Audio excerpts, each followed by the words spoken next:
Deuteronomy 14 shows how God wanted Israel to live as a set apart people, even in their diet and finances, right? So the chapter has two main parts. The first is clean versus unclean animals, what they can and can't eat, and tithing, how to honor God with their wealth, right? These practices were meant to remind Israel daily, you are holy, you belong to me. As you can see in this whole Deuteronomy book, this will be just repeated laws, but it is important to reemphasize that especially not for you and me, but especially for the people of Israel, because there are sons from the people that ran away from Egypt, so they should know all the rules. Okay, so Moses begins with identity. So the first part is, you are God's holy people, verses 1 and 2. Moses begins with identity. You are the children of the Lord your God. So don't cut yourselves or shave your heads for the dead, pagan mourning rituals. You are a people holy to the Lord, chosen out of all nations to be his treasure possession. Lessons. Holiness affects how we mourn, live, eat, and worship. Identity shapes behavior, not the other way around. So the second part covers clean and unclean animals, verses 3 to 21. God repeats some food laws. See also Leviticus 11, right? So clean animals you may eat. Land animals with split hooves and that chew the cud. Example, cattle, sheep, goats, okay? C, only those with fins and scales, okay? Example, fish, salmon, birds, certainly certain types like dove, quail, and etc.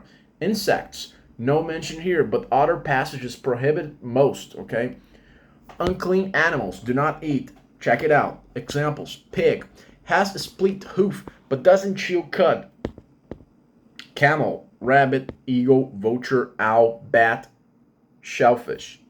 Animals that die naturally, right?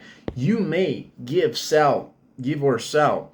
You may give or sell unclean meat to foreigners, but Israelites must not eat it, right? So the lessons here are these rules taught discipline, identity, and separation from pagan nations. Some scholars also see health and hygiene benefits, though that's secondary. You must not cook a young goat in its mother's milk. This may refer to a pagan ritual, later interpreted as a call to keep meat and dairy separate in Jewish tradition. Third, tithes, honoring God with your increase, verses 22 to 29. First tithe, first tithe, annual. Set aside 10% of your produce each year. Bring it to the central place of worship. Eat it there in celebration with your household. And if the trip is long, sell your tithe, bring the money, and buy food and drink to celebrate before the Lord, so that you may learn to reverence the Lord your God always. Every third here, tithe for the needy. Instead of eating it yourself, store it in your town, okay? Give it to Levites who have no land, foreigners,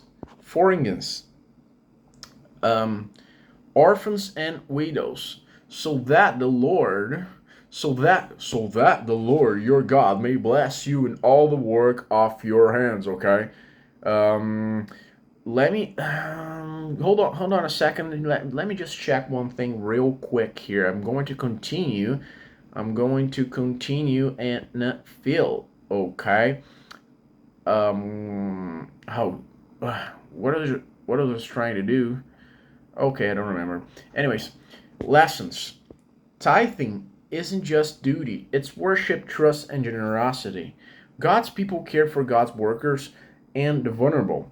Themes and lessons from Deuteronomy 14. First is holiness is a daily lifestyle. Even eating and giving reflect your devotion to God. Second, identity first, then behavior. You are chosen, so live like it. Third, discipline in what you consume. What enters your body reflects what fills your heart. See Jesus in Mark 7. Fourth, tithing is celebration, not just obligation. God's people are to enjoy his blessings and share them, okay? Fifth lesson, true fifth lesson, true holiness includes caring for the poor, okay? So a holy nation must be compassionate nation. Conclusion, Deuteronomy 14 says, God chose you, so live like it. In what you eat, and how you give, and how you treat others. Holiness isn't just about rituals, it's about everyday faithfulness and joyful generosity. Okay, so drop a comment, hit the like button, and see you in the next one.